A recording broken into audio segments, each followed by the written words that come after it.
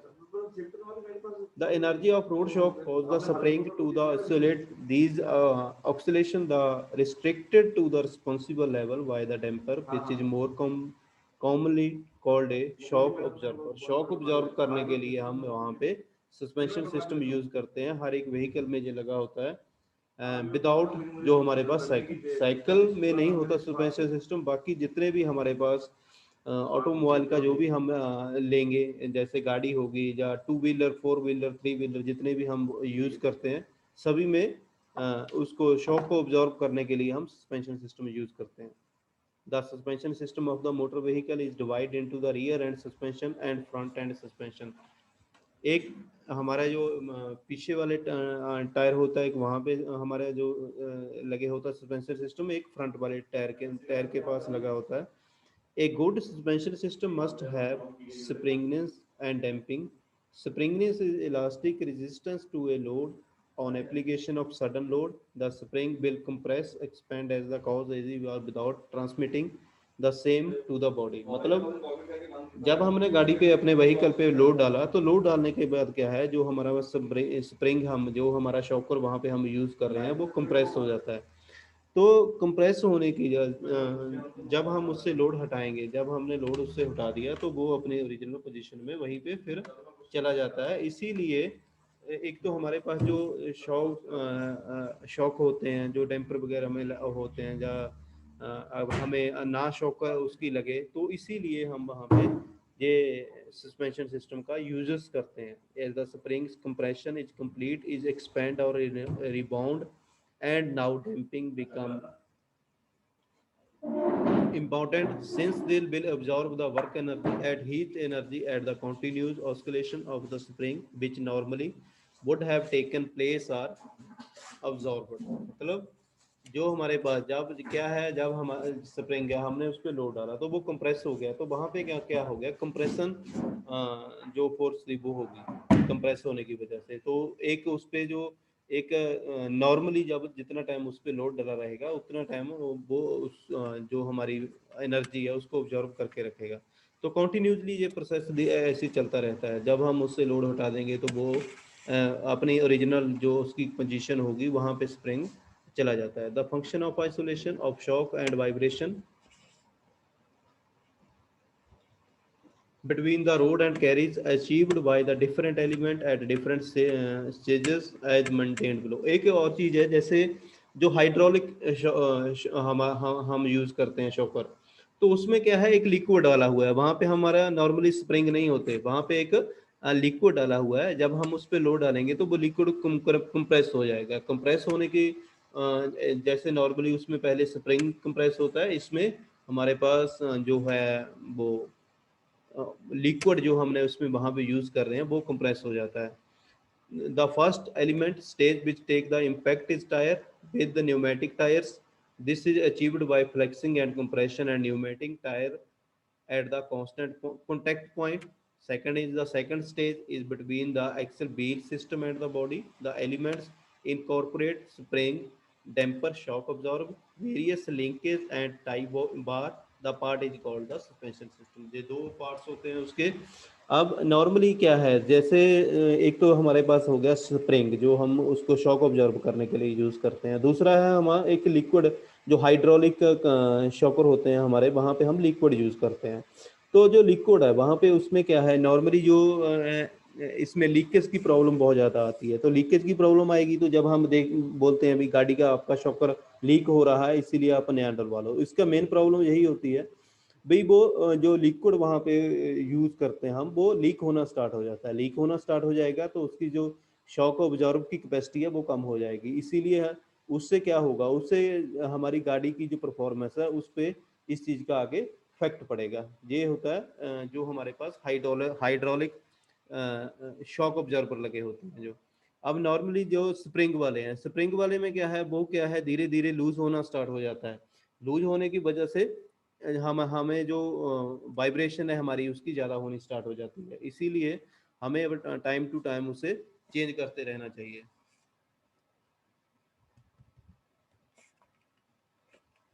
Third is the last stage comprise the sheet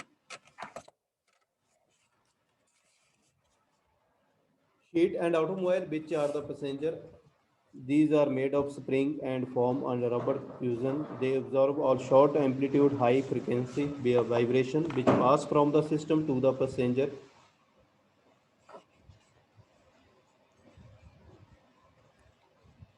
Compartment. The wheel and sheet usually overcome the high frequency and low amplitude vibration. The suspension system tries to overcome the greater irregularities of the road which may impact the wheel, both of the wheel of one side or one axle or only one wheel at a time, while transmitting minimum vibration to the compartment of the passenger. अब normally क्या है जो हमारे पास two wheeler होते हैं उसमें क्या है जो पीछे वाला टायर होता है. अब जैसे एक्टिवा की एग्जांपल देता हूँ. एक्टिवा में पीछे दो शॉकर होंगे, आगे कितने होते हैं उसमें देखा आपने, कभी नोट की है ये चीज?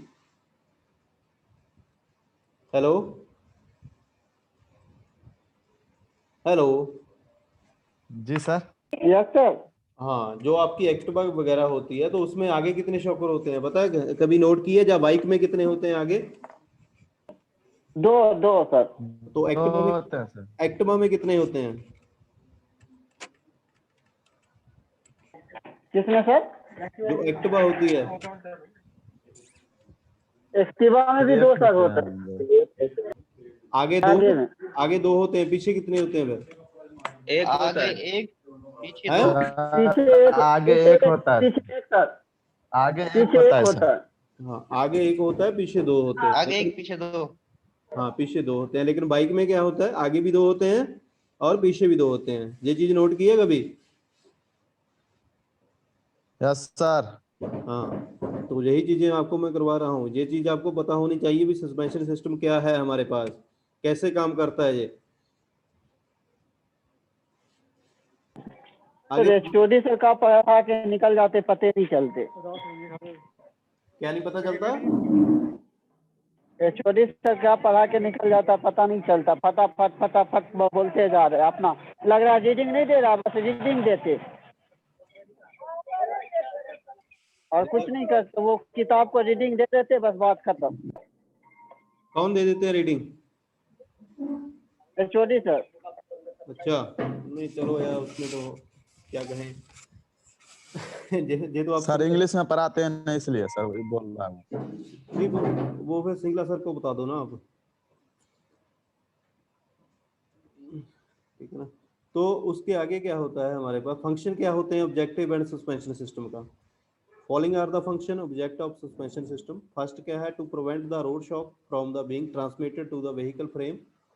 सेकंड क्या है, preserve the stability of the vehicle is pitching or rolling will it is motion, to safeguard the equipment from the road shock. Third is the maintain proper steering geometry.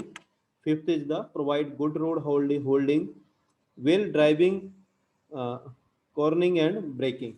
सबसे पहले क्या है, जो हमारे पास जो शॉक सिस्टम हम use कर रहे हैं, अब रोड पे जा रहे हैं तो वहां पे वाइब्रेशन होगी उसमें, तो उस चीज को ये नॉर्मली कंट्रोल करता है। अब क्या है, देखो एक चीज आप ध्यान से देखना, अगर आप गाड़ी में बैठे हो, गाड़ी में जा रहे हो, तो गाड़ी में क्या है, जो उसके टायर है वो नॉर्मली कुछ ना कुछ वाइब्रेट करते रहेंगे, लेकिन आप गाड़ी के अंदर बैठे हो, आपको वो चीज पता नहीं चलेगी। इसका मेन फंक्शन होता है। Second is to preserve the stability of vehicle is pitching और rolling wheel it is motion. जब गाड़ी हमारी जा रही है तो उसका क्या है, जो व्हीकल हमारा वहां पे जा रहा है, तो अगर वहां पे हम शॉक जो सस्पेंशन सिस्टम यूज नहीं करेंगे, तो नहीं करने की वजह से क्या होगा, वो जैसे वाइब्रेशन रोड में होगी उसी हिसाब से हमें लगेगी, हम स्टेबिलिटी उसमें नहीं आएगी, क्योंकि फिर हम डरते रहेंगे उससे, क्योंकि हमें भी ऊपर जो हमारा स्टीयरिंग है, जहाँ पे हमने उसको रोटेट करवा रहे हैं, रोल करवा रहे हैं, तो वो भी वाइब्रेट करता रहेगा। Third is to safeguard and equipment from the road shock. तो सबसे जो जरूरी है, शॉक सिस्टम आपका, अगर सस्पेंशन सिस्टम आपका बढ़िया है तो आप आप सेफ रहते हो उस गाड़ी में, क्योंकि उस पर आपका स्पीड का बहुत ज़्यादा आगे फर्क नहीं पड़ेगा, महसूस नहीं होगी सस्पेंशन सिस्टम की वजह से। अब मैं आपको नॉर्मल एग्जांपल एक और देता हूँ इसकी। अब आप प्राइवेट बस में भी सफ़र करते हो और सरकारी बस में भी जाते हो, सफ़र करते हो बस में सभी? हेलो,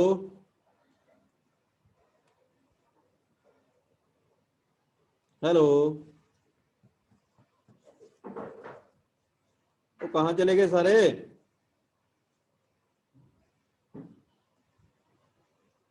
हेलो,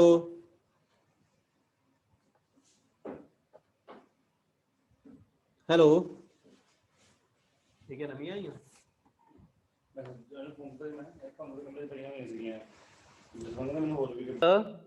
हाँ जी अफ्ताब, कहाँ चले गए थे आप?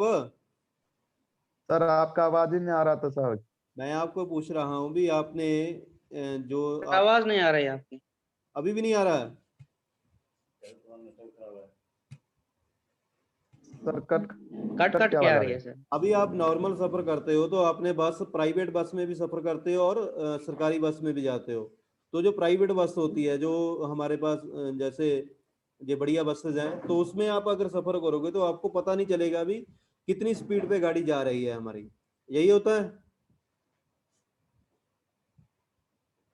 Hello sir. हाँ, लेकिन अगर आप सरकारी, हाँ अगर आप सरकारी बस में जाओगे ना, अगर उसकी 40 की स्पीड होगी, वो आपको पता चलेगी भी जो इतनी स्पीड पे जा रही है, क्योंकि उसका जो सस्पेंशन सिस्टम होता है वो बहुत खराब होता है, वो सही नहीं करवाते उसे। ठीक है जी सर, ऐसा होता है। हाँ जी सर। सेकंड हमारे पास आगे दिया हुआ है रिक्वायरमेंट ऑफ सस्पेंशन सिस्टम। तो इसकी रिक्वायरमेंट क्या है? First point, low initial cost, minimum weight, minimum wheel hop, minimum tire wear, minimum deflection consist with required stability, and 6 is capability with vehicle component, tire, frame, wheel base and steering linkage, and 7 is low maintenance and operating cost। ठीक है, इसीलिए हमारे पास इसकी requirement रहती है suspension system की। ये चीज आपको, सारी चीजें ये आपको पता होनी चाहिए। नेक्स्ट है हमारा एलिमेंट्स ऑफ सस्पेंशन सिस्टम। ये देखो, सबसे पहले जो डायग्राम दी हुई है, डायग्राम के बारे में देख लो एक बार। सस्पेंशन सिस्टम हो गया, tyre system, up sprung weight wheel axle system, उसके आगे है डैम्पर शॉक ऑब्जॉर्बर लगा हुआ है, एंड दूसरे साइड स्प्रिंग सिस्टम है। अब इसमें क्या है, जैसे आप गाड़ी वगैरह देखी होगी आपने, तो उसमें जो दोनों सिस्टम हम यूज करते हैं, एक हाइड्रोलिक और दूसरा एक स्प्रिंग डला होता है। उसका मेन रीजन यही होता है भाई, ये नॉर्मली जो हम गाड़ी में अगर जा रहे हैं तो हमें वो शॉक ना लगे, तो इसीलिए वहाँ पे डबल सिस्टम हम यूज करते हैं। एक हमारे पास हो गया लिक्विड वाला, एक हो गया हमारे पास स्प्रिंग सिस्टम। ये हमारे पास प्रॉपर ऊपर बेड डाला हुआ है, वो उस चीज़ को समझाने के लिए इन्होंने प्रॉपर ये चीज़ बनाई है। तो show the systematic form of suspension system. The sprung weight is the weight of passenger carries, where the upsprung weight is the weight of the wheel axle system. अब क्या है नॉर्मल, एक तो जो हमारे पास जो हमने सस्पेंशन सिस्टम यूज कर रहे हैं वहां पे, एक तो हमारा नॉर्मल हो गया गाड़ी का वेट, जो हमारा वेट है जो हर टाइम उस पर डला रहेगा। सेकंड हो गया जब उसमें पैसेंजर बैठते हैं तो वो एक्स्ट्रा जो लोड है हम उस पर डालेंगे, वो चीज़ होगी। तो दोनों चीज़ें के बारे में हम देखते हैं जहाँ पे the important element of suspension system are spring, सबसे पहले स्प्रिंग यूज करते हैं। Second is damper, shock observer जो वहाँ पे डेम्पर लगा होता है वहाँ पे। The spring provide spring effect of large extent, the tyre however provide the spring effect to the smaller extent. Second is the damper, provide the damping effect to the large extent. However, in case of leaf spring, the friction between the leaf in motion does generate some damping effect. Damper perform the following two functions. First is the reduce the tendency of the carriage unit to continues to bounce up and down into the spring after the disturbance the cause to linear motion. आवाज clear. आपके पास net की problem होगी, मेरे पास तो range पूरी है।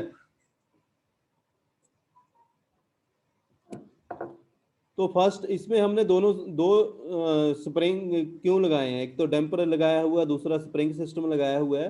ये गाड़ी में नॉर्मल इसीलिए यूज करते हैं क्योंकि अगर वो अकेला हम वहां पे स्प्रिंग लगा देंगे तो वो बाउंस करती रहेगी अप एंड डाउन पोजीशन में। तो बार बार इसी चीज को कम करने के लिए वहां पे हमने इसको लगाया हुआ है, ताकि जो हम अगर जा रहे हैं गाड़ी में जा रहे हैं तो हमें डिस्टर्बेंस ना हो। Second is the prevent excessive bullet up of the amplitude of bounce as the result of periodic excitation as frequency identical to the natural frequency of vibration of the spring mass system.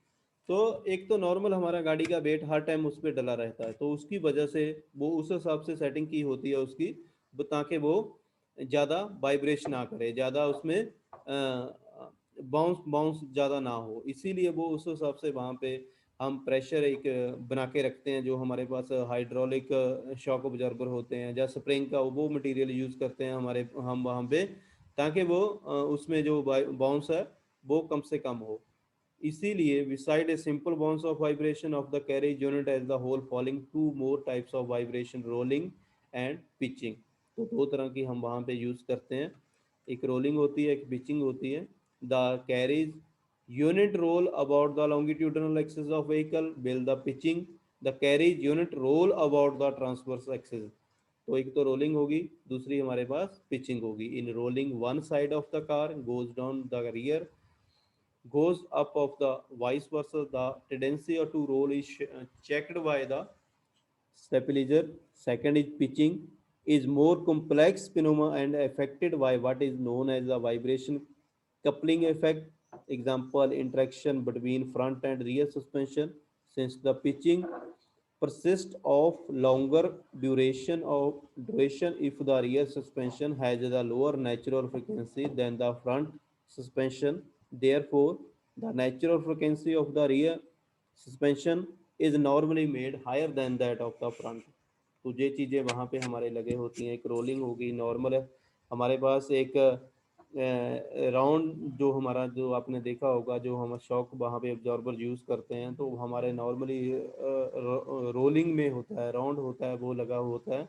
दूसरा होता है pitching, जो normally छोटे उसमें use करते हैं। Pitching की क्या है भी, हमने नॉर्मल एक सिंपल कॉन्टैक्ट जैसे हो गया स्प्रिंग है, जैसे उसका एक हैंड हमारा ऊपर चासी के साथ अटैच होगा, दूसरा हमारा नीचे जो टायर जहाँ पे हमने वो सिस्टम लगाया हुआ है उसके साथ अटैच होगा। तो इसी के हिसाब से वो सिस्टम आगे चलता रहता है। The pitching in generally depend upon the following factor, the frequency of disturbance, bumps over which the car roll and spacing of bumps, speed of vehicle। एक देखो, अब जो हम उसमें बाउंस होगी गाड़ी का, जो उसमें वाइब्रेशन होगी, वो किस चीज़ पे डिपेंड करेगी, भी जो हम जिस रास्ते से हम जा रहे हैं वो कैसा रास्ता है, क्या कितनी उसमें वाइब्रेशन है, कितना वो सही है या टूटा हुआ है। Second is spacing of bump कितनी है वहाँ पे। Third is speed of vehicle कितना है, स्पीड आपकी व्हीकल की कितनी है। अगर नॉर्मल स्पीड से आप जा रहे हो, सड़क आपकी ख़राब है, रास्ता आपका सही नहीं है, तो अगर आप कम स्पीड पे जा रहे हो तो आपको जो शॉक है वो कम लगेंगे। अगर आप उस पर ज़्यादा स्पीड से जा रहे हो तो वो आपकी गाड़ी उसमें ज़्यादा वाइब्रेशन होगी। Mass movement of inertia of vehicle about the axis of pitch and it is wheel pace. तो एक जैसे नॉर्मली हम क्या करते हैं, आप अगर आप गाड़ी वगैरह की सर्विस करवाओगे तो वहाँ पे जो हमारा व्हील जो हमारे होते हैं, तो वहाँ पे उसको बेस करने के लिए हम एक्स्ट्रा वहाँ पे बेड लगवा देते हैं। तो उसका रीज़न यही होता है कि हमारी जो गाड़ी है, जो हमारा वो सिस्टम बनाया हुआ है हमने गाड़ी का, वो सही चलता रहे, हमारी परफॉर्मेंस उससे बढ़िया आती रहे। क्योंकि अगर हम वहाँ पे बेड वगैरह नहीं लगाते तो उसकी जो अलाइनमेंट है गाड़ी की हमारी, वो ख़राब हो जाती है। उसका मेन रीज़न यही होता है, अगर आपकी अलाइनमेंट ख़राब है तो सबसे पहले टायर को इफेक्ट करेंगे, उसके आगे आपका जो वहाँ पे सस्पेंशन सिस्टम आप यूज़ कर रहे हो उस पे इस चीज़ का इफेक्ट पड़ेगा। तो ऑटोमेटिकली आपकी जो परफॉर्मेंस गाड़ी की एवरेज वगैरह है वो कम हो जाएगी। A combination of roll and pitch is called diagonal pitch in order to control the above maintained suspension movement and is way for stabilizer, pitch and roll control bar, mechanical leveling device, hydrostatic system and implied। ये सारे जो diagonal होते हैं हम system ये use करते हैं वहाँ पे। ये देखो बाउंसिंग। अब फर्स्ट है हमारे पास नॉर्मल, जो हमारे पास दी हुई है गाड़ी का सिस्टम जो हमारा होता है वो दिया हुआ। बाउंसिंग की जो डॉटेड लाइन लगाई हुई है, अभी इतनी हमारी गाड़ी ऊपर नीचे बाउंस करती है। रोलिंग, रोलिंग में क्या है, ये देखो जो आपका एक साइड को जो मतलब इसका टेढ़ी हुई है, एंगल पे किसी पे जा रही है, तो इसका क्या है भाई, जो आपका या तो रास्ता सही नहीं है, या आपका नॉर्मल अगर आपका जो सस्पेंशन सिस्टम आप यूज़ कर रहे हो वहाँ पे उसमें कोई फैक्ट पड़ा हुआ है, तो अगर वो सही नहीं होगा तो हमारी गाड़ी का जो नॉर्मल पोजीशन है वो ऐसे हो जाएगी रोलिंग की तरह। Third is pitching. पिचिंग की क्या है, अगर आपका आगे वाले शॉकर खराब हैं तो आपकी गाड़ी आगे को तो थोड़ी सी वो हो जाएगी, पोजीशन चेंज हो जाएगी। अगर पीछे वाले खराब हैं, आपके सही नहीं है, तो पीछे को इससे ऐसे आपको गाड़ी दिखेगी। तो इस पोजीशन में अगर आपको व्हीकल आपकी गाड़ी वगैरह में ये चीज़ें दिखती हैं तो आपके जो उसका जो सस्पेंशन सिस्टम है उसका वो खराब हुआ है। ठीक है, हेलो जी सर। हाँ, तो ये चीज़ें आप ध्यान में रखना।